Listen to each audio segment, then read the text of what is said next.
Looks like you're going to get wet, Miss West. Yes. I'll cut across the churchyard and the fields. It's muddy, but it takes half the time. You wouldn't get me in there after dark. Don't you know the place is haunted? Nonsense. You're like all country people, a bundle of superstition. Where I come from, we don't listen to such rubbish. You can say what you like, miss. That place is full of ghosts. The place is full of old tombstones and nothing else. At your age, you should be above this kind of talk. All the same, you wouldn't get me in there at night for all the money in the world.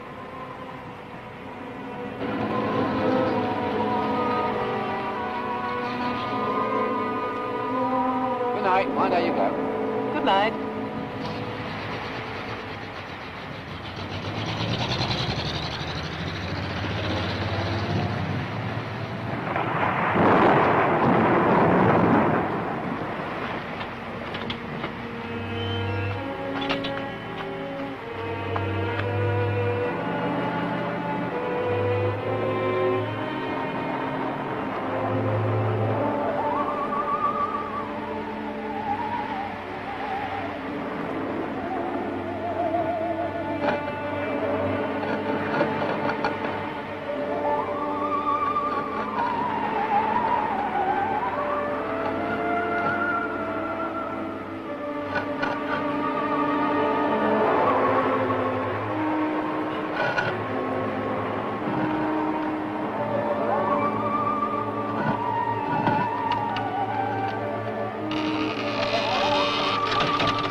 Now, wait here.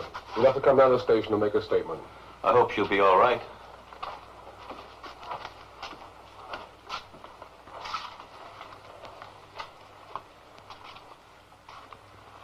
I saw the ambulance by the churchyard. You were there. Yes, I called him. On my way to work, I found Miss West lying in the field, as though she were dead. What are you laughing at? There's nothing funny in that. No, of course not. What did she say? She didn't say anything. She just lay there trembling.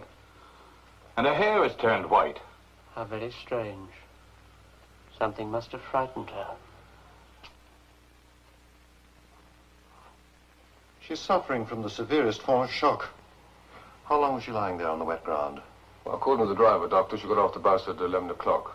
Well, that makes nearly 7 hours. Well, she's lucky not to be suffering from pneumonia, too. What caused this shock, do you know? Not yet.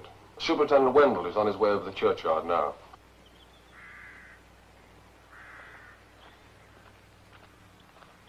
That's where her umbrella was. Yes, sheltering from the storm. And the grave? Over here.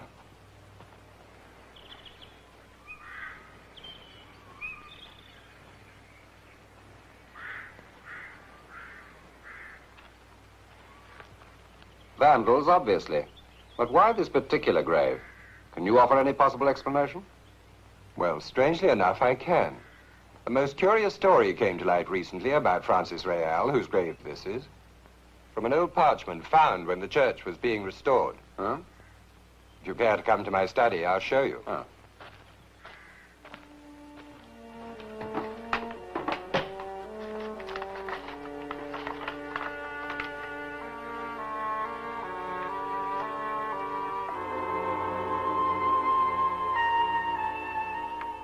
According to this, a Spaniard named Jose Real settled here in 1588, a survivor from one of the wrecked galleons of the Armada.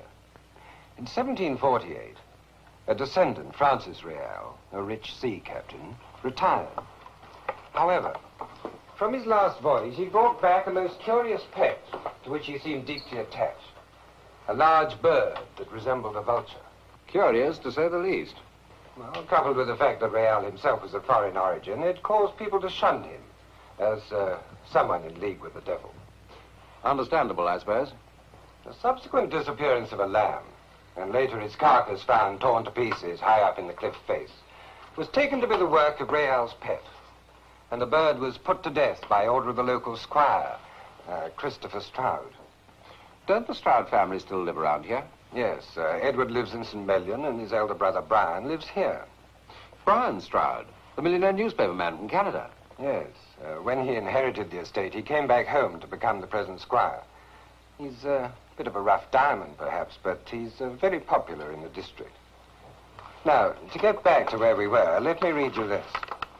Uttering dire threats against the Strouds, the demented Real became as one possessed, and from that day forward, growing more and more like the loathsome bird he'd lost. Then it goes on to tell of something in 1749 that could connect with this open grave. What was that? The newly born child of the Strouds family mysteriously disappeared, never to be seen again. And? Well, the villagers, who by now were convinced that Real was in league with the devil, claimed that he turned himself into a vulture and carried the child off to some secret lair. They seemed ready to believe anything. Well, in those days of deep superstitions, they were. Then what? Well, according to this, something rather dreadful. The Stroud family seized Real in the middle of the night and buried him alive. In the churchyard? Oh, no, in a field. In the same place where Real had buried his curious pet. Later, they were both supposed to have been dug up and reburied where the tombstone is now. By the clergy? No, by persons unknown. The clerics of the time, so the writer says, refused to give Real's body a burial service or to have it buried in a consecrated place. But it is. Well, that's just the point. From what I've recently discovered, it isn't. According to the original drawing, church property actually ends here. That is common ground. The whole story is quite plausible, then. In parts. There's more to it, though. Before Francis Real was buried, he apparently put a curse on the Strouds.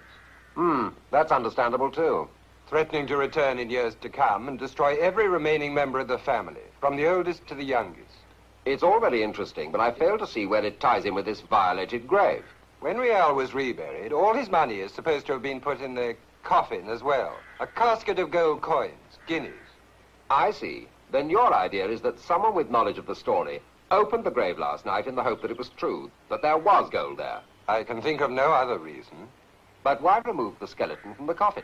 We've no proof there was ever one there. There's nothing about Real or any of this in the church records.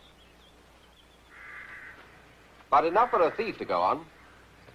Footprints wouldn't show on the path, so that's the way it would have gone. Or by the road.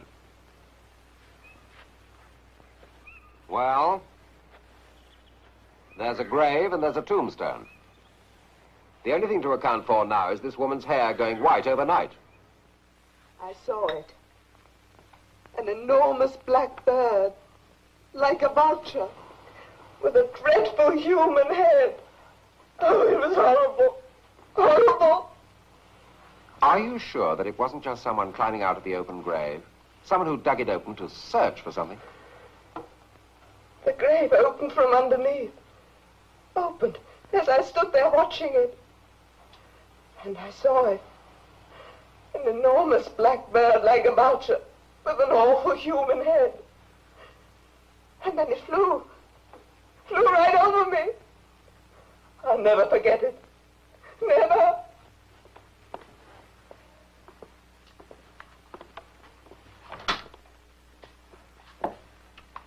We had to put her in here. She was disturbing the other patients.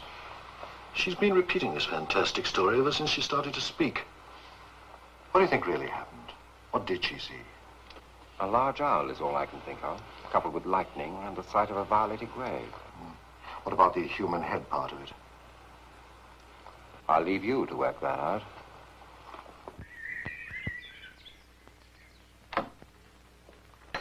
Inspector Brown of Scotland Yard. Oh, thank you. Mr. Stroud, Stroud, how are you? we've been called in to assist in an investigation regarding the incident in the churchyard last night. Oh, excuse me. This is my niece, Mrs. Luton. How do you do? Won't you sit down? Thank you. You've seen that old parchment from the church, I understand. Yeah, the vicar showed it to me as soon as it was found. Had you ever heard the Francis Riel story before then? Oh, no. Then there's nothing you can offer that would point to the story being true. No, absolutely nothing. You see, the record on my ancestors prior to 1805 were lost in a fire. Now, I don't know what my ancestors did, but I'm sure they didn't go around burying people alive. As for that casket of gold that was found, well, things were a little hard in 1749, and I can't conceive of them burying the gold along with the dead. Well, someone wanted to make sure, hence the open grave. It's up to you to find that someone. We will. The thing that confuses the issue is the mental state of this Ellen West. She rambles on and on about seeing a big black bird like a vulture with a human head. What a horrible thought. That's all it is a thought. It's nothing, pure nonsense. But her shock was a severe one, And a vulture does figure prominently in that parchment, doesn't it? which could have fired her imagination. The story is common knowledge in these parts, apparently. This is something that would interest my husband, Inspector. He's due here this afternoon from New York on holiday. Oh, you see, my niece came over ahead of time. What does your husband do, Mrs. Lutens? He's a nuclear scientist in the service of the American government. Well, forgive me, but I don't see the connection. This has nothing to do with science at all. It's strictly a matter of theft. And this woman, and what she claims to have seen, sufficient to turn her hair completely white? An owl flying over an open grave. That's what Superintendent Wendell thinks. The rest is just imagination. It's best left to the doctors.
How's your Uncle Brian? Living the life of an English gentleman, or does he still miss Canada? No, he likes it here, and not the climate. He's developed a chest complaint, got caught in a sudden shower. That's English weather. Sunny one minute, rainy and cold the next. Yep. But this peace and quiet's wonderful after New York. And who had to talk you into coming? You were right, Trudy. I was working myself to a standstill.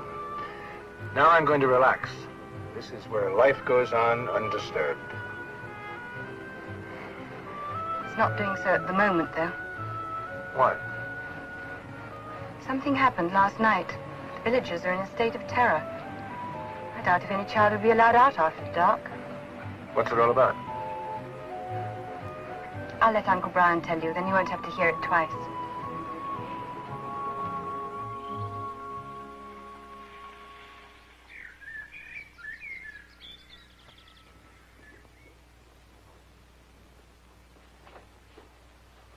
Of course, the part that interests me is this woman's story.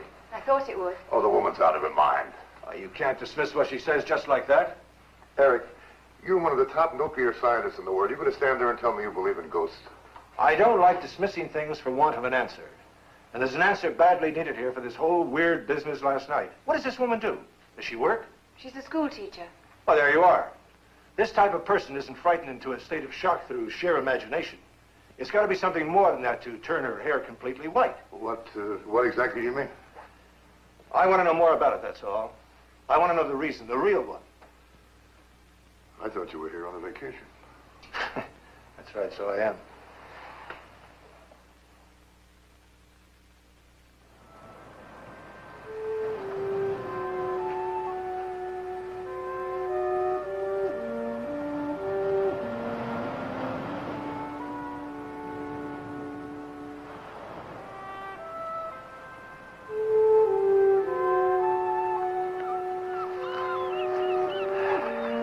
Sea fascinates me.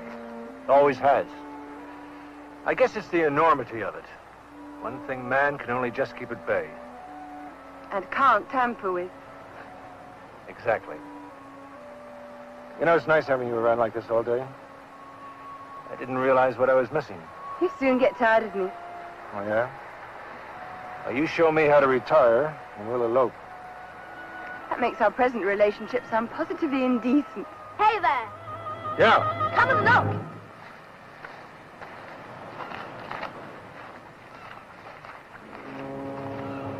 See? A sheep's leg.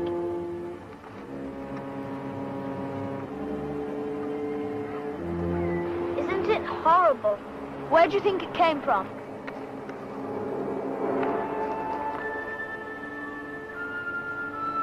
Could have come from there.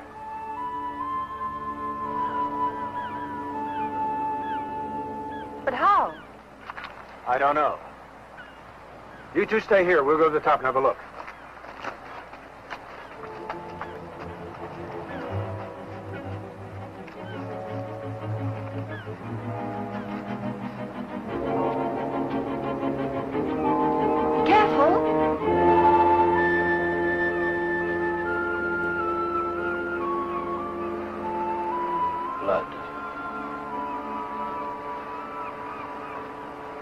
If I'm not mistaken, the rest of the sheep is in the recess behind that ledge. But how could it have got there?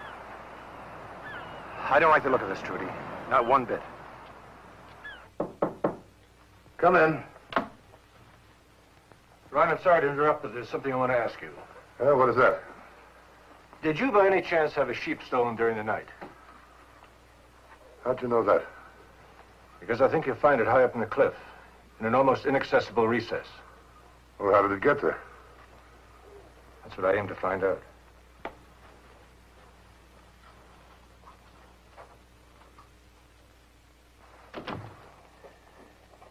It's too bad this parchment doesn't tell us where Francis Riel went in his last voyage.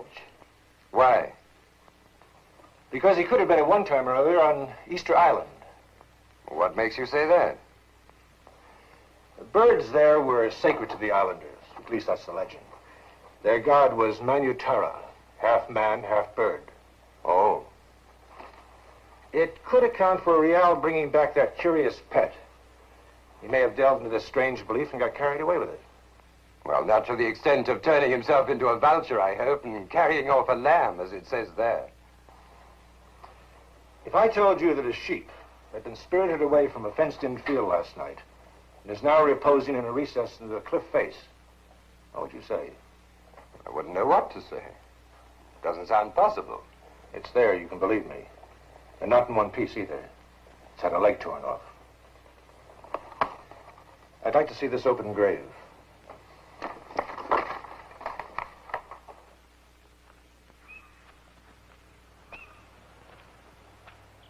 This is the only tombstone bearing the name Rial. But there must be descendants somewhere. Well, if there are, I've never heard of them. As I told the police, there's no mention even of Jose Rial in the church records. Tell me, who did you show that parchment to when it was first found, other than Squire Stroud in the newspapers? Professor Koeniglish. Mr. Stroud asked me to. He felt the professor would be interested, and he was. Who's Professor Koeniglish? He's quite a well-known figure around here, a German antiquarian. A great friend of Mr. Stroud's. He has a place somewhere near Trigoni. I see. I'm sure the superintendent will find my theories correct. Theft was the object of this violation. The casket of gold coins. Yes. But the absence of a skeleton makes me doubt that part of the story completely. Yet I can't see anyone putting a tombstone over an empty grave, or a woman being frightened out of her life at the mere sight of it open.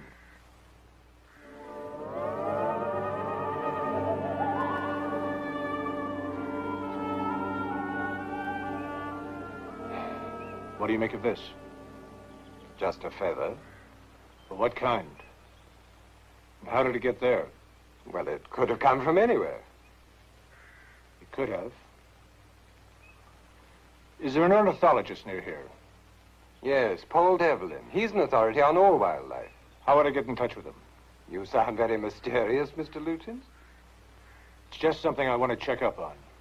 Well, if you care to come back to the vicarage, I'll find you his address. Fine.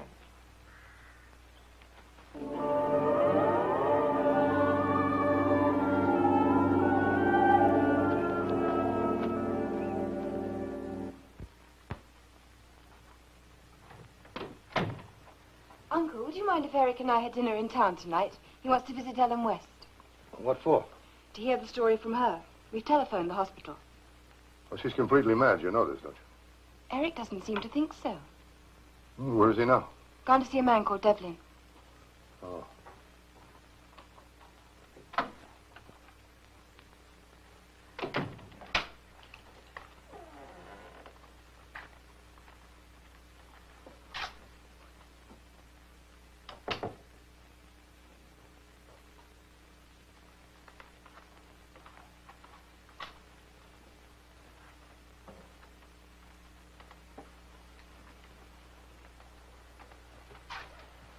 Miss West, I don't want to distress you, but I'm very anxious to hear your story. You see, I'm a scientist. Now, exactly what was it you saw come out of that grave?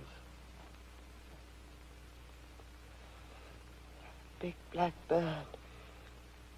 Like a vulture. With a human face. What was even more horrible, a pair of human hands.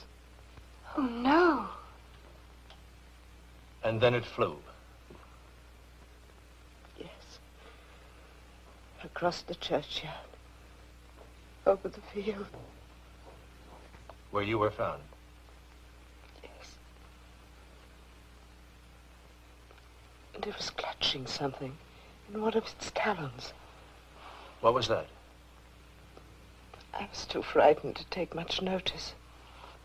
Now think carefully, Miss West. This is very important. Could it possibly have been a box? A casket? Yes. I think it could. You're not just saying this because I put the idea into your head, are you? Because you knew the story in that parchment? No. It could have been a casket. What you saw can be only one of two things. Imagination or the result of a scientific experiment. It could have terrifying consequences.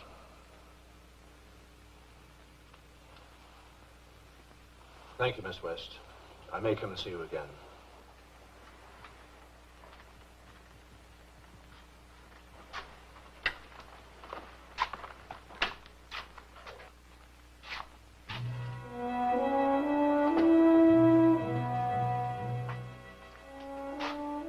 Seen you before, in the churchyard. Are you following me? You're meddling with the supernatural, mister. There's no such thing. No good will come of it, I'm warning you. I repeat, there's no such thing as the supernatural. Science, yes. Then let science not interfere with what happened in the churchyard last night. Why? You may well find an explanation. I've given you the explanation.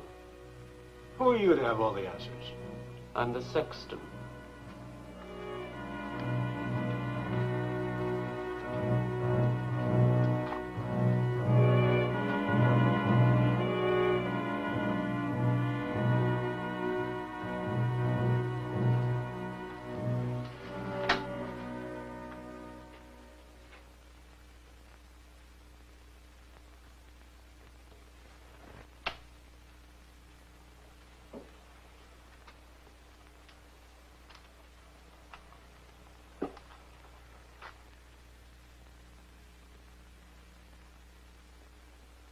What's the matter? Too frightened to speak? You saw something you shouldn't have. You should have kept your mouth shut. Things happen in this world no one can account for, or should try to. Most folk round here believe in these things and leave well alone. When that grave is filled in, what they're frightened of now will be forgotten. And that's how it should be. But you had to open your mouth just now to that American, didn't you? Who's determined not to let things take their course. You did, didn't you? What are you doing here?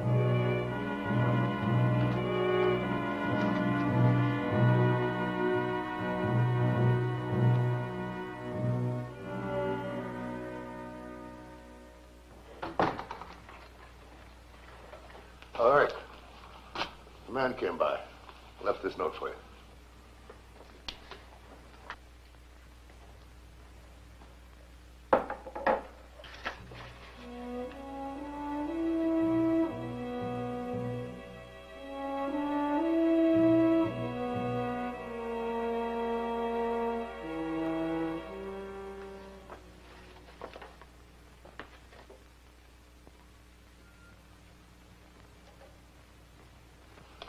Oh, here you are.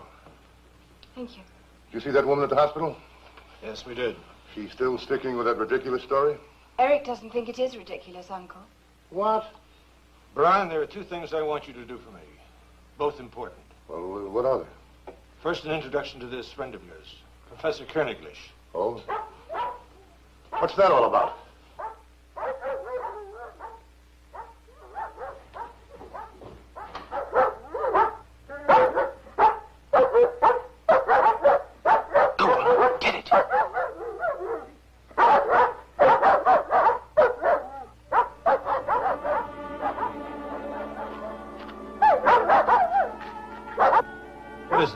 Don't know, sir. What's the matter with you? Go on.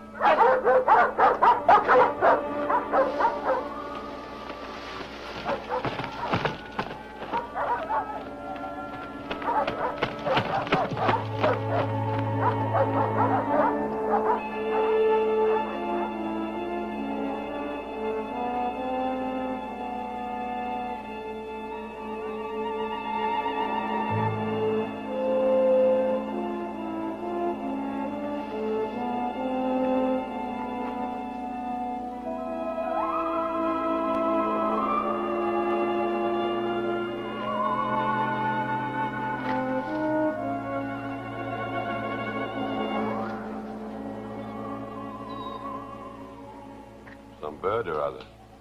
Yes. Large one by the sound of it. I can't understand these dogs. Nor can I understand that mutilated sheep we took from the cliff this afternoon. Do you know about that, sir? Yes.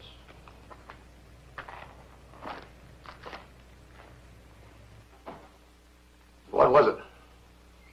Too dark to see. Got away. Oh, it was a fox, probably. It flew away. There was the flapping of wings. This got caught in the bushes. Oh, some kind of a bird or other. Some kind, yeah. And one those dogs were afraid of. Watch dogs are afraid of birds. And a bird not unfamiliar with the churchyard. Can you answer that? Well, And I understand that sheep was found where I said, in the cliff face. You got an answer to that, too, I suppose, although I doubt very much if it's right. You know, this is all beginning to add up. To what? To the second thing I want you to do. Brian, in spite of your chest trouble, I want you to sleep with the windows closed and locked. Well, if I did that, I wouldn't sleep at all. Why? As a precaution against attack. From what? Something that may well have sprung into being. Oh, this comes from that ridiculous story the woman at the hospital told you. It has to do with Manutara. That is to say, something similar. What the hell is Manutara? The legendary god of Easter Island. Half man, half bird.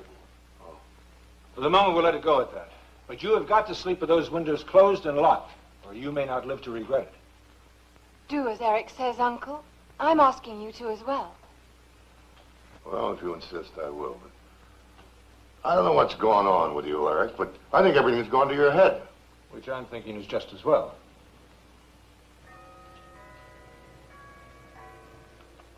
The feather you left for me is from some large species of bird of prey.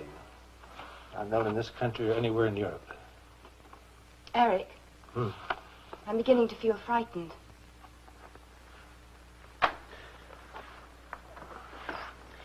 I believe in you, but I can understand other people not being able to accept your theory. It's more than a theory, but I'm glad that you believe in me. I don't think Uncle Brian does. Not for a minute. He only agreed about those windows to please me. I know him. If only he could talk to this woman, Ellen West. I'm sure he'd be impressed the same as I was. Yes. She really believes what she says. Now, don't you worry, honey. I'll get to the bottom of this, even at the expense of my vacation. I'm going to see this man Koeniglish tomorrow.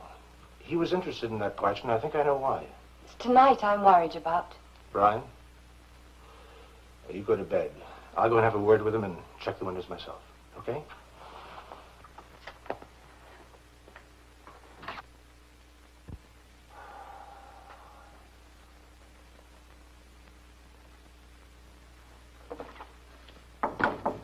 Come in.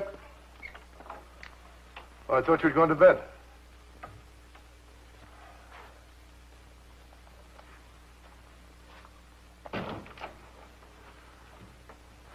I was going to close it. I've done it for you. I guess Trudy was right. I was wasting my breath downstairs. Eric, you're not wasting your breath. It's just I don't agree with your ideas, that's all. Brian, why don't you go away for a few days? No ghost or thief is going to run me off my own place. No, I suppose not. Anyway, keep those windows shut. Oh, Eric, if you come back and recheck and I'm not here, I'll be in the study. Why don't you call it a day? Go to bed. If you can't sleep, read something. I'm not sleepy. I'm just restless. Oh, by the way, this Devlin you went to see, do I know him? No, I don't think so. He's an ornithologist. Oh, something to do with that feather you found? No, a similar one I found this morning in the churchyard. Brian, how long have you known Professor Kerniglish? Oh, quite a while. He's represented me at quite a few auctions. He's quite an antiquarian. Is that why you got the vicar to show him the parchment? Yes, I wanted to find out from him if it was something of value. Has he got money? Well, he lives well. He's quite a man. You should meet him. Yes, I plan to see him tomorrow. Brian, all I can say is no matter what happens, don't open those windows. All right, all right, all right. Good night, good night, good night. Good night, Brian.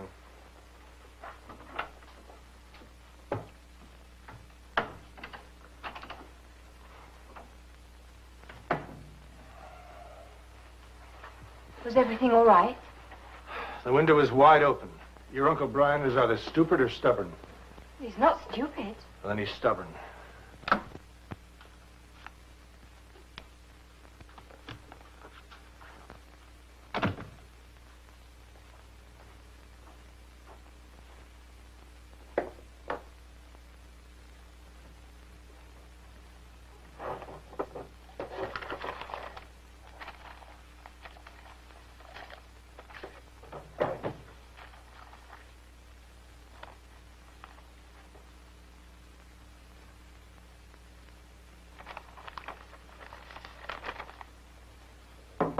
Come in. We heard you come downstairs, sir. Is there anything you require? Oh, thank you, Roberts.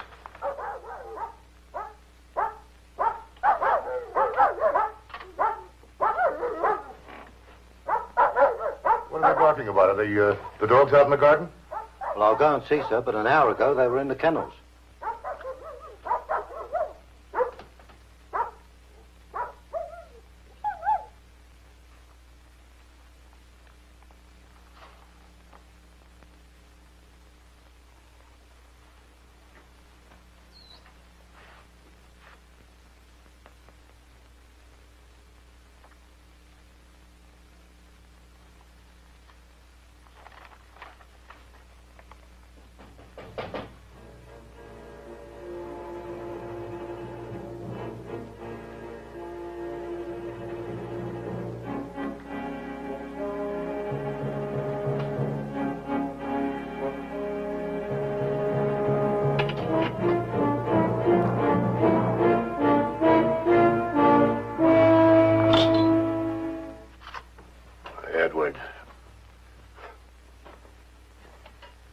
Well, that's a hell of a way to greet a brother. What are you frightened of? It's a hell of a way to drop in, even if you are my brother. Come on in. I was on my way back from London. I saw the light on in here, and I thought maybe Eric and Trudy are still up. I want to say hello to him. Oh, they've gone to bed. Oh, well, what's the poker for? Well, the dogs were barking. I thought you might be a prowler. Oh. Well, I better be getting back. Will you tell Eric I'll come around in a couple of days to say hello to him? Edward, why don't you stay here for a few days? The place is big enough, you know that. Thanks, Brian, but I want to get back to St. Million. Don't see me out. I'll leave the same way I came. All right.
Professor Koeniglish? Yes? I'm Eric Lutens. Mr. Brian Stroud said I might introduce myself. I'm married to his niece, Trudy. Oh, I see. Of course. Yes. I'm hoping to meet Trudy. Arrived last week from New York, I hear. Yes. Come in. Come in, Mr. Lutens. Come in. Would you mind closing the door for me? I'm still suffering from the effects of a bad fall. I'm sorry. On top of that, my servant is away. Ill. Sit down, Mr. Lutens. May I offer you a cup of coffee? No, thank you. Mr. Stroud would have arranged an introduction by telephone, only I don't happen to have one. Yes. To get to the point, Professor, my reason for being here is that parchment found in the church. Oh? You were very interested, I believe. Yes, I was indeed. And for a singular reason. A bit naive, perhaps. Because the German translation of the word real is the same as yours. Yes. Koeniglish. Yes. In English, royal. You're absolutely right, Mr. Lutens. And you're very perceptive, I should say. You see, I'm German-born, but of Spanish origin. And I wondered if there could possibly be any connection. And? Well, the parchment is genuine enough, that's true. But being unsigned, I very much doubt the authenticity of the story, which perhaps is all for the best. I'd hate to think that I was descended from a man buried alive as a sorcerer by the family of my good friend Brian. I can understand that, but I was hoping that you'd have thought this story was authentic. May I ask your interest in this document? It has to do with the incident in the churchyard. You know about that, of course. Yes, I do. Some potential thief opened the grave to see if there was gold there. Well, that's the general belief. You have other ideas then, Mr. Lutens? I look upon this woman's story with the greatest concern. Oh, surely not. I can assure you I know what I'm talking about. I'm on the experimental staff of the Atomic Energy Commission. Oh? But what has that got to do with the incident here? In the back of my mind is a growing suspicion that someone carried out a scientific experiment with the most terrifying results. You can't mean that. I do. Of course, proof is another matter.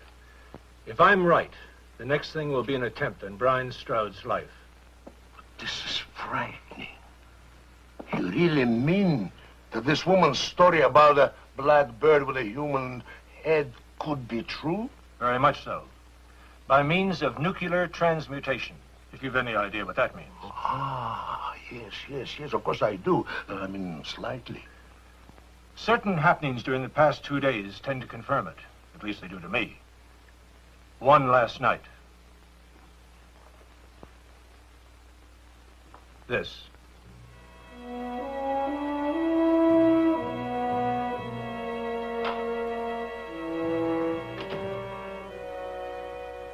Eric, something happened since you went out. What's that? A man picked up a gold coin near the spot where Ellen West was found. A guinea dated 1749. Who told you? Jarvis went into town.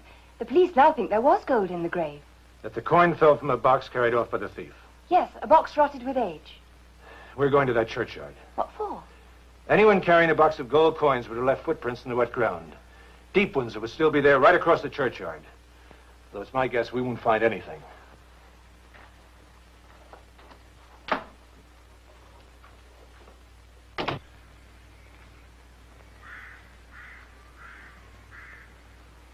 Straight across there to the field.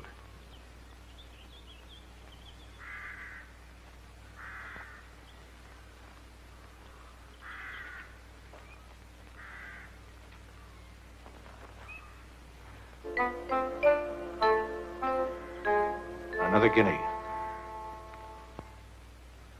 1749. What does it mean? That I was right about the experiment, Trudy. There's no longer any doubt. This coin fell right here out of the sky. What Ellen West claims to have seen is a fact. A terrible creature liable to attack at any time, just as soon as it gets dark. And it was in the grounds of the house last night. The danger is very real now, Trudy. To your uncle, his brother, and you.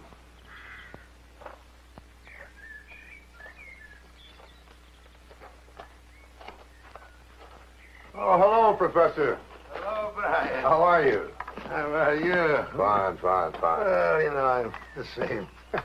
I was passing by, so I thought I would come in to meet Trudy. Oh, she's out with Eric. That's her husband. Come on in. No, thank you. Well, I must be running along, so some other day. Oh, I understand you met Eric. Yes, I was very much impressed with him and with what he said. Then you think there's something in what this woman says? He gave me every scientific reason to think so. What did he want to see you about? Oh, because of my interest in the parchment. You know, Brian, I think you should be a little worried. Oh? Yeah. Oh, I meant to ask you, how is Edward? Oh, he's fine. I saw him last night. He's back at St. Million. Good. You two were very close, weren't you, before you left for Canada? We still are. Yeah.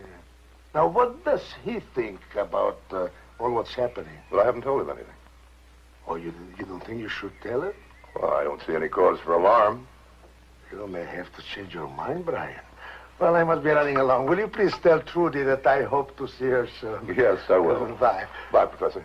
By the way, you know, speaking of Eric, I find science fascinating. You should have taken it up yourself. Yeah, you're right. Maybe I should. Goodbye. Goodbye.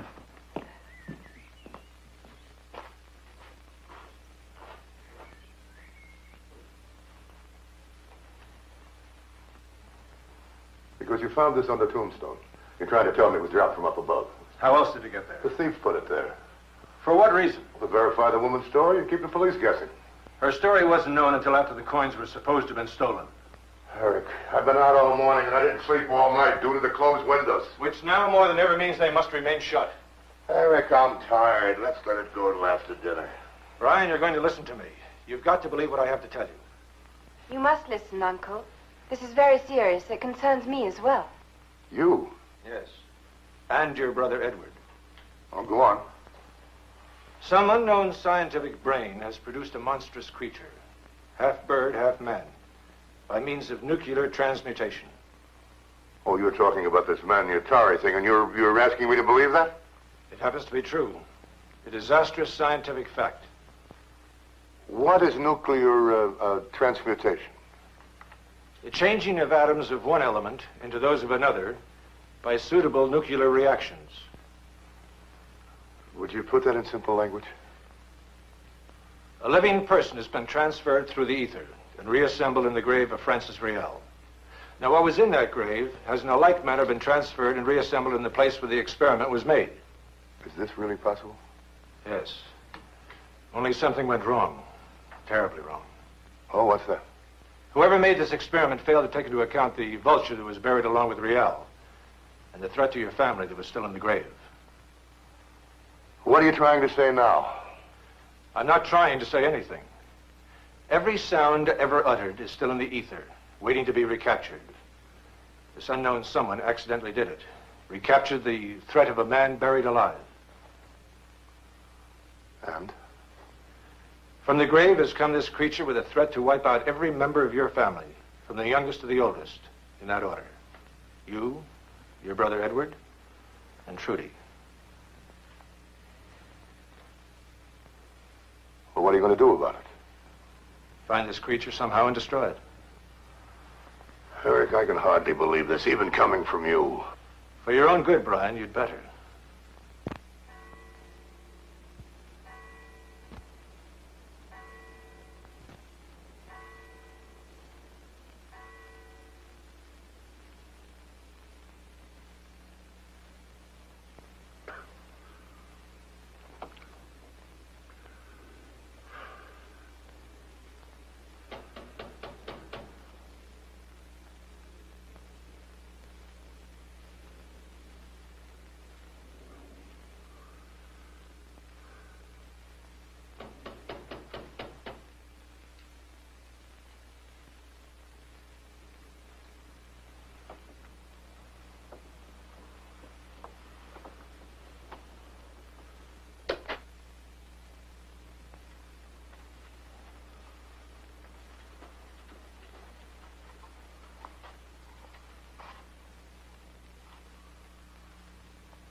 Eric, you must tell me. Trudy, you're to stay here till I get back. It'll soon be dawn. Remember, stay here till I get back.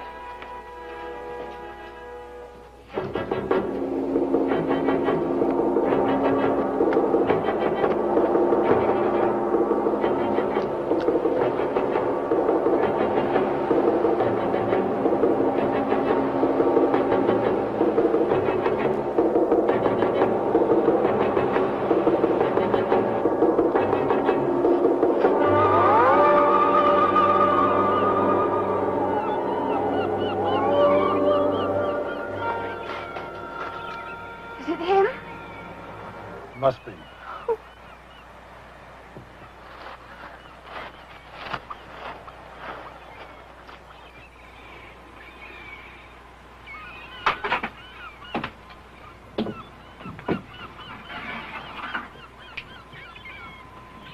Look, Mr. Lutens, you can't expect me to believe a story such as yours. The dead body of a man is found torn to pieces in a cliff, and that's your only answer, huh? The only answer is a logical one, and we mean to find it. The only answer to this is a scientific one, and I've already given that to you. You're paying far too much attention to this woman, Miss Ellen West. Whose hair turned white overnight. From imagination. That's exactly what you're asking me to believe now. The screams we heard this morning, were they imagination? Within seconds, Brian Stroud wasn't anywhere to be seen. Well, he wasn't just spirited away out of the window. He was enticed away somehow and taken to that recess in the cliff by means that the life-saving gear kept on top. What about the gold coin I found on the tombstone? Put there by the thief to confuse us. A thief carried a heavy box of gold coins and left no footprints in a wet churchyard. Footprints that would still be there. Why should the churchyard enter into it, with a path leading away from the grave? Because across the churchyard is the quickest way to the field where the first coin was found, isn't it? Yesterday was when the first coin was found, 3 days after the event. And yesterday is when it was put there, the same time as when you found your coin. Checking that churchyard for footprints was the first thing that was done. Mr. Lutens, all this is getting us nowhere. Now, that's the understatement of all times. The solution to this murder isn't in the supernatural, and that's all there is to it. But I'll grant you this. The thief and the killer of Mr. Stroud could be one and the same. Someone with a grudge. For once, you people are right. A grudge 200 years old.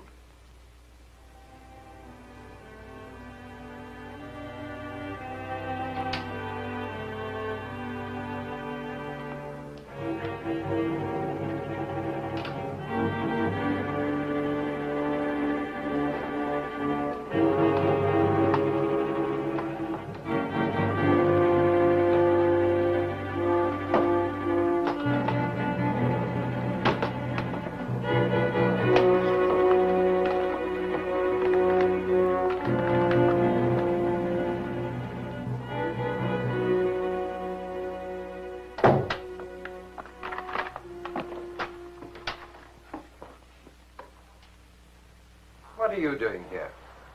Waiting in case you wanted me. Have you taken anything? No.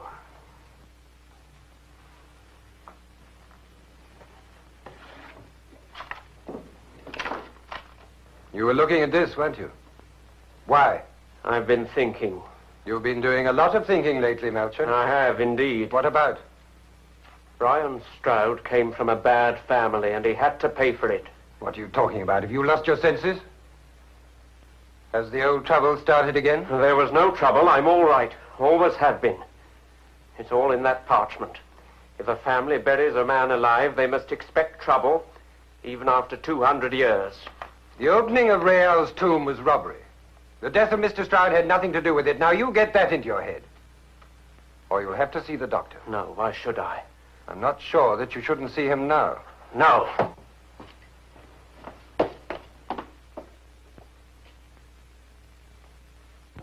There's no use getting upset about going, Trudy. You've got to get out of here. I don't even have a flight reservation. I've made arrangements for that. I'm just waiting for the exact day. In the meantime, I've booked us into a hotel at Windsor. I'm waiting for a call now. If I go back to New York, you should come with me. Trudy, I cannot leave England until this creature has been found. I hate leaving you behind. Honey, I will be able to handle this as long as I know that you're safe.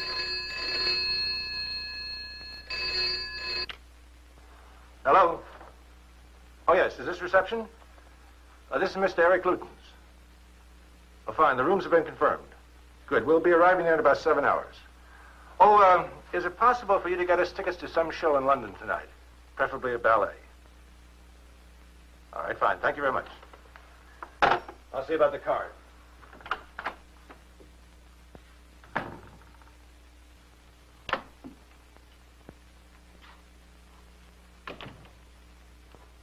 We're leaving shortly, Edward. I just can't get over this, Eric. I can understand that. Why Brian had to die in such a manner, I just can't imagine. Who could have done such a horrible thing? I've already told you. Well, that's too fantastic even to consider. But enough to make Trudy take the first plane back to New York, even though she should be here dealing with the estate. You're not going? No. Edward, you realize that you're the last but one of the family. Yes, you've said that before. And I say it again. You're next in line for attack. Then comes my wife. That's why I'm sending her out of danger. You know, you're so dead serious about this, it's quite frightening. The frightening part is your refusal to listen to me. You know, science has advanced in recent years. But not to the extent you're asking people to believe. To me, your story's beyond belief. I just cannot accept it. Well, I can't do any more than warn you. Stay away from open spaces and open windows at night until this thing is found. If there is anything to find. No. If you want to stay alive.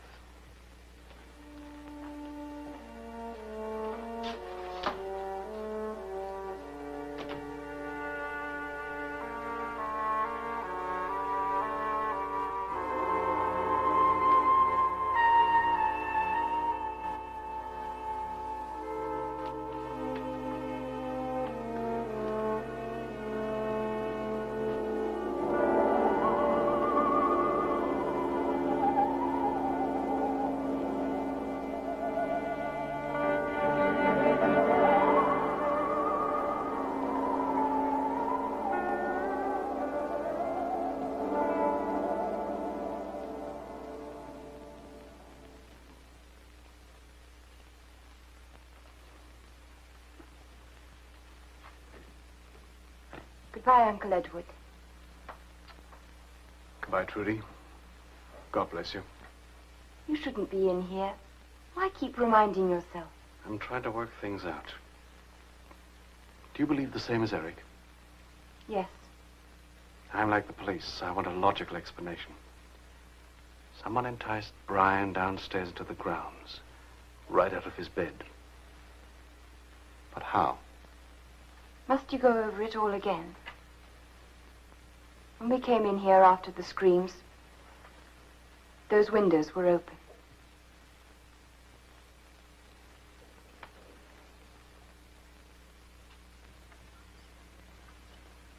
Whoever it was must have called him from down there, or attracted his attention in some way.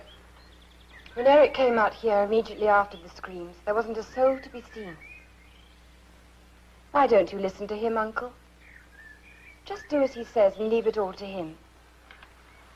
I've every respect for science, Trudy. But there is such a thing as taking it too far, and that's what he's doing. Uncle Brian thought that too. If he hadn't opened these windows, he'd be alive today. Trudy. I'm leaving England in the knowledge that you're in danger. How do you think I feel? You really believe I am, don't you? Yes. And so does somebody else. Who? Your friend, Professor Koeniglish. Perhaps he can convince you.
Come in. So sorry, Edward. Such a shock. Thank you, Hans. What happened to you? Oh, it's very bad fall. Still suffering. Come in. Come in, Edward.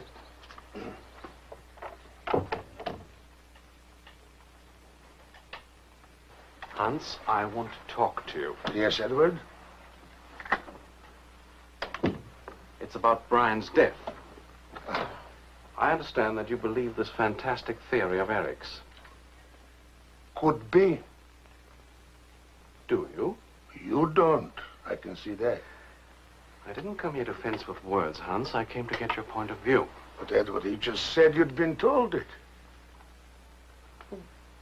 What makes you, of all people, think there's anything in what he says? Edward, science is fascinating. I had strong leanings that way myself when I was younger, but then, with comfortable income, lazy disposition, I didn't pursue it. Made a study of antiquities instead. Eric has been trying to convince me that I'm the next one to be attacked. Has he? Well, it's up to you to try and take care of yourself.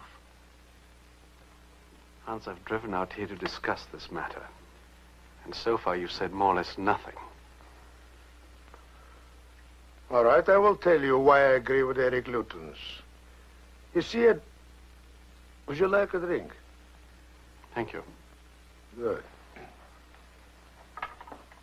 When are you returning home? Oh, I still have some papers to go through at the manor house. I'll drive home later tonight.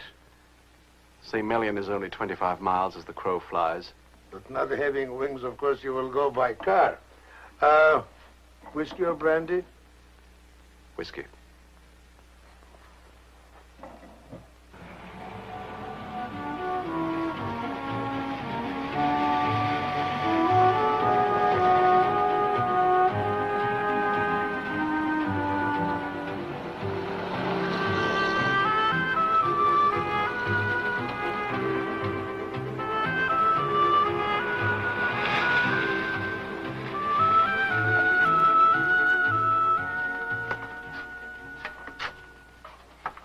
Mr. and Mrs. Luton's. Ah, yes, Mr. Luton's.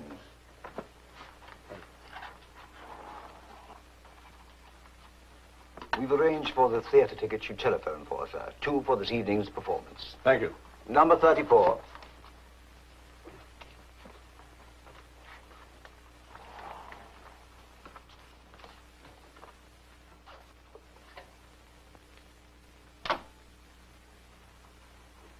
Hope I'm not interrupting. No, that's quite all right. Now that Mr. Luton's has gone, we can have a private talk. Through the ramblings of Ellen West, he's turned this whole thing into science fiction. He has one supporter other than his wife. Who?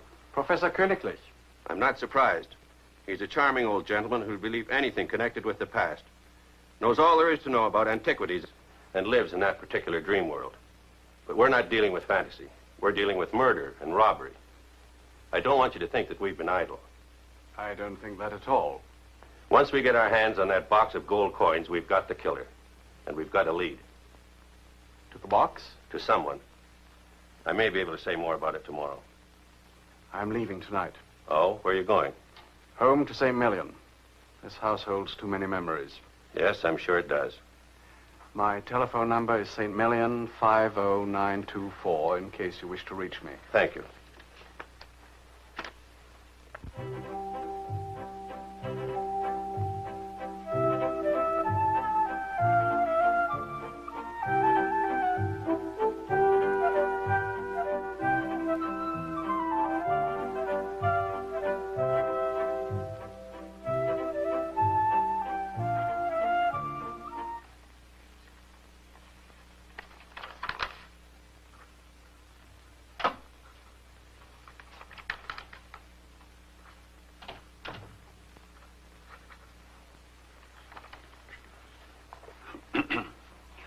Would you like more coffee, Mr. Edward? Thank you, Jarvis. You look tired, sir. I am. But I must finish these tonight. I want to leave everything in order here. Why not stay another night, sir? It's getting late. My lawyer's calling in the morning. I must be there. As you say, sir.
Hello? Mr. Edward, Yes? this is Midway, sir. Will you be returning tonight? I'm leaving almost immediately. Don't wait up for me. I'll park the car outside. You can put it away in the morning. Very good, sir.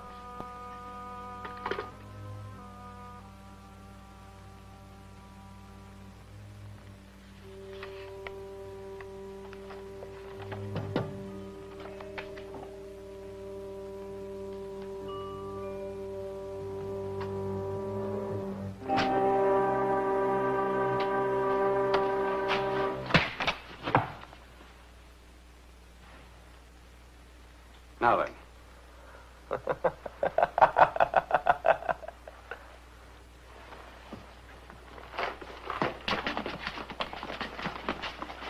Leave me alone. Hey, are you all right? Yes.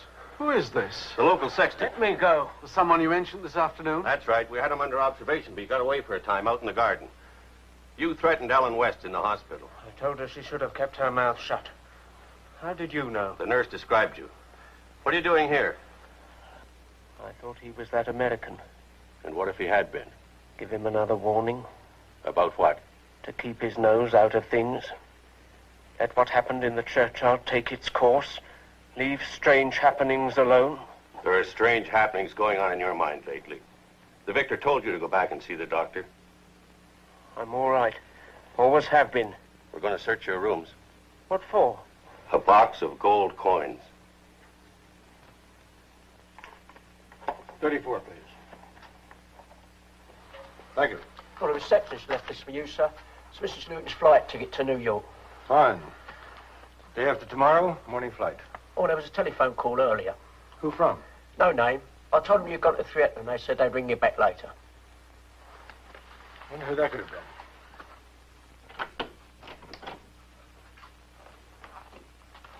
Ah, good.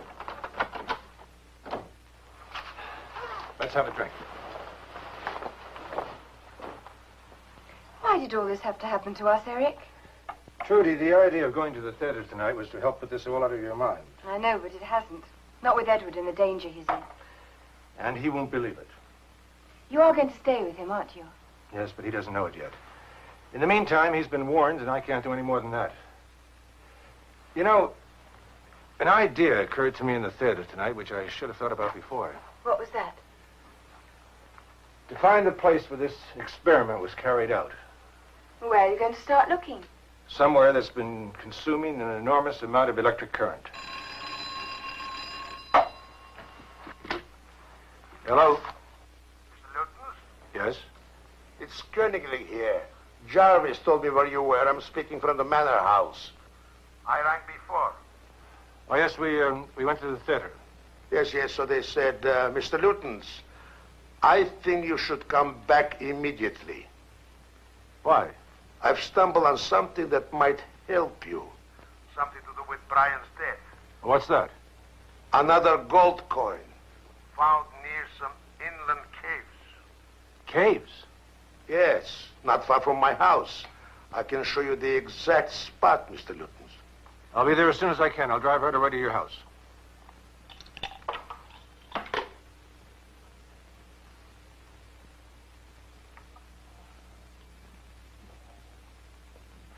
Trudy, this might be it. The place where this thing could be hiding. I'm going to order a faster car. Night porter? This is Mr. Luton's. I'd like to hire a fast car. For when, Mr. Luton? Right away. It's urgent. I'll drive it myself. I'll ring you back in a few moments, sir. Thank you.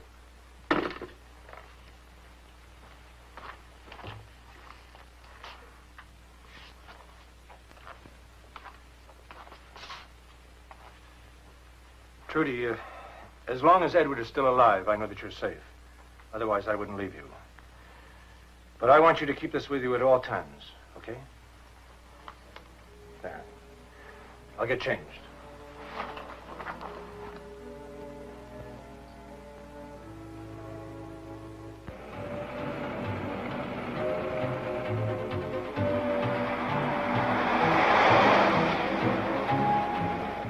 Here it is, Mr. Luton's. A guinea.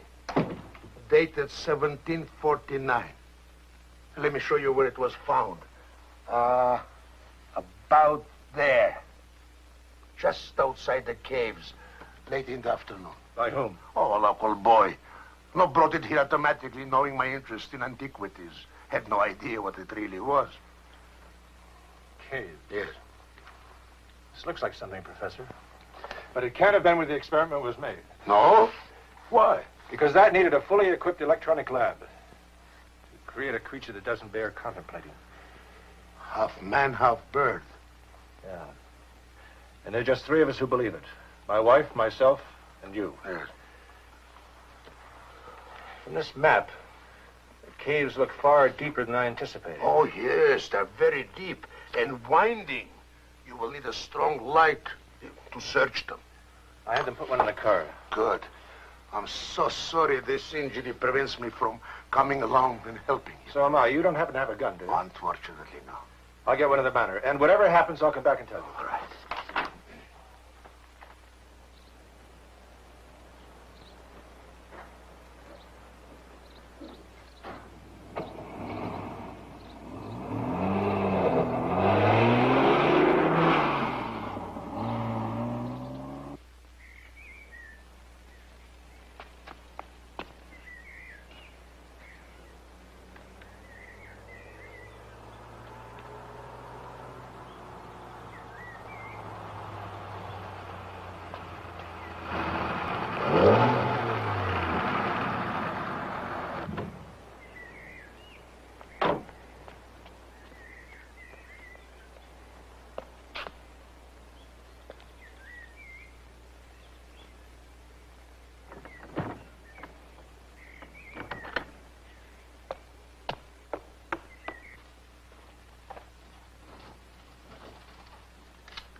Mr. Luton. What's the matter? Mr. Edwards, sir. He's been murdered. What? Last night at St. Melian in the same horrible way as Mr. Bryan. I'm going over there.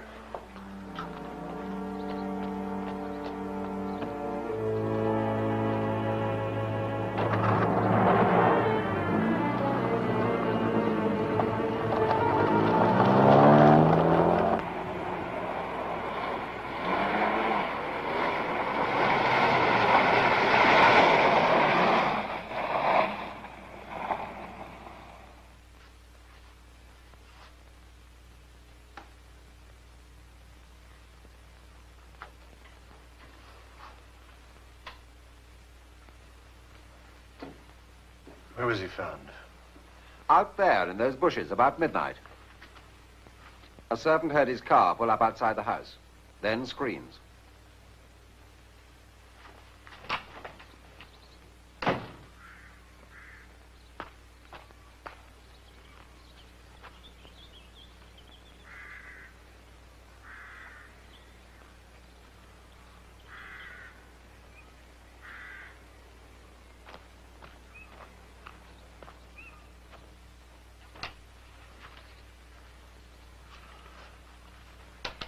I warned him. And I warned you. Another body torn to pieces and you're still burying your head in the sand. Thank you, Sergeant. We're looking for a killer, Mr. Lutens, with no description to go on. You've had a description. Our search is concentrated on that box of gold coins. We thought we had it last night. We were wrong. You should have listened to me. You could have given me some help and the Stroud family some protection. Right now, the only one left is my wife. Your wife can have all the protection she wants. You're a little late. She's leaving England tomorrow. In the meantime, she's getting my protection. These murders are by a maniac, someone with a grudge. We agreed on that before. But not in the way you mean. There's no question of any cliffs this time. For one good reason. The nearest are 25 miles away. Right there, I might find what I'm looking for, and it's not a box of gold coins.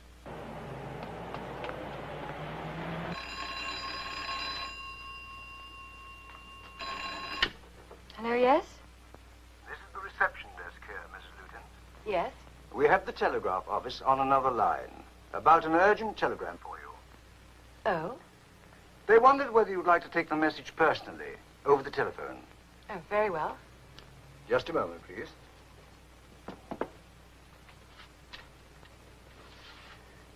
You're through telegrams.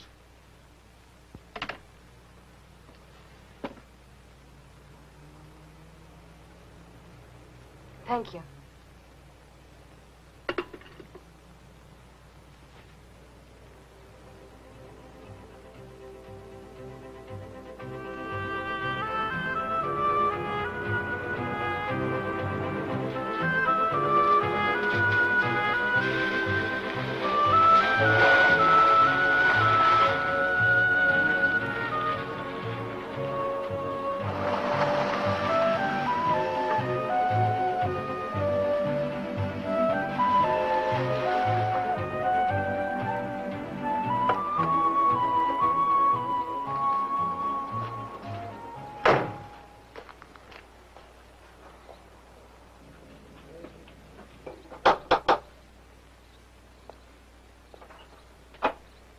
Oh, Professor Koeniglish? Yes?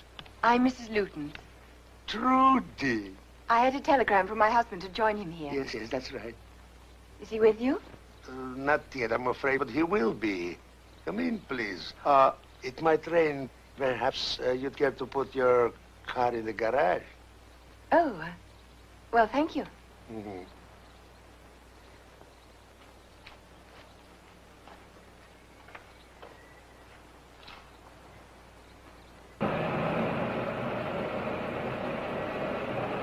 How long do you think my husband will be? The telegram said it was urgent. He does have something very important to do here, but this awful tragedy of your Uncle Edward must have delayed you. My Uncle Edward? You didn't know? Know what? Why, your Uncle Edward was murdered last night. Oh, no. What happened? It's in the local paper, Mrs. Luton's. I'll get you a glass of water.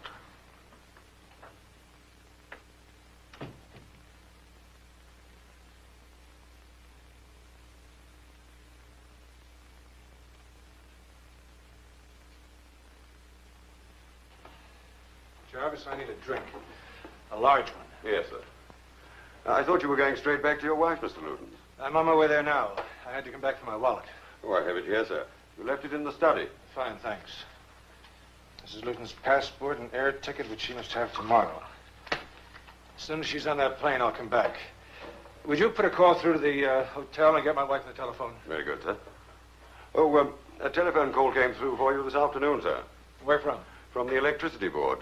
About an inquiry you made by telephone yesterday. Oh, that's right. What did they say? That no one in the district has been using an abnormal amount of electric current, but there is someone who's stopped using their electricity altogether and installed his own plant underneath his house, a large one, apparently. Did they say who it was? Yes, sir.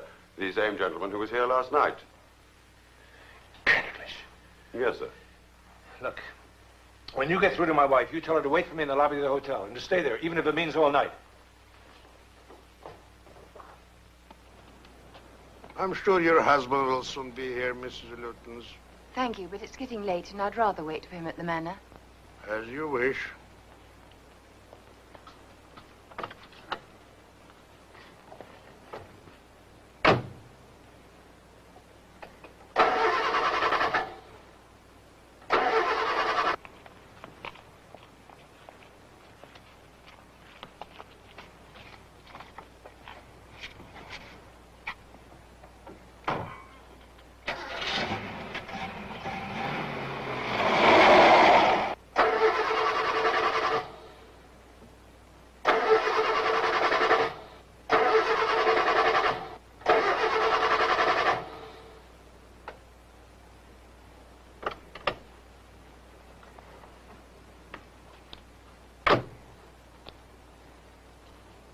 I can't understand. It started perfectly all right before.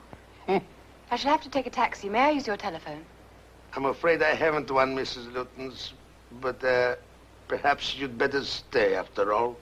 But surely there must be some way of getting back to Tolfero from here? Well, yes, there's a bus, if you don't mind a short walk. I don't mind. But you have to wait there. It doesn't matter.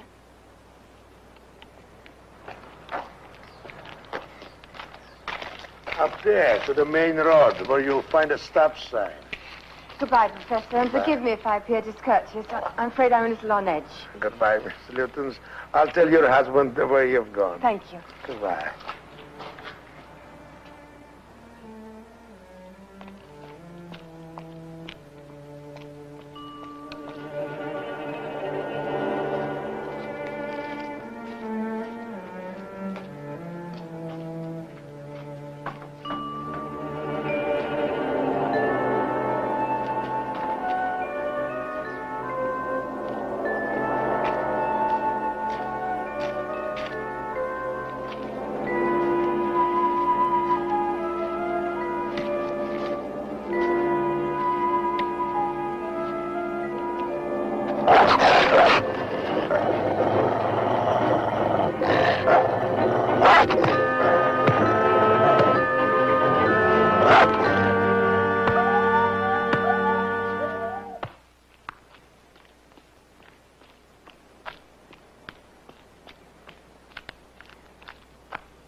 Are you all right?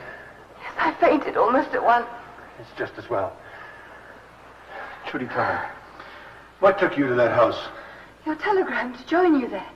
I didn't send you any telegram. He must have sent it. God, he looked horrible. I know, I saw. Is he dead? He must be. He fell onto the beach. But he can't stay there. Come on, there's something I gotta do.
There's a story in that parchment, Trudy. He believed it all the time. He thought he was descended from the man buried in that grave and put it to a scientific test. This experiment was meant to be a momentary interchangement, but the whole thing was a disaster. That's why all traces of it had to disappear. What will you tell the police? Everything. How much they believe is up to them. Now that you're safe, darling, nothing else matters.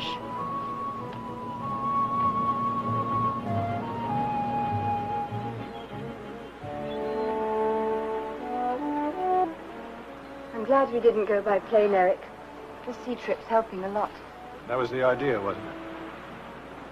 I don't think I could ever go back to Tolfero. Of course you can. A year from now, and you'll have forgotten the whole thing. I wonder. The police did, didn't they? They had to. Once they saw that underground lab, that was it. There's something today, though, I only just realized. What was that? Well, they would have found out anyway, wouldn't they? How do you mean? The telegram Königlish sent me in your name. The one you took down over the phone? Yes. He would have come to light eventually and told you where I'd gone. There was no telegram, darling. He spoke to the hotel himself, from the telephone booth.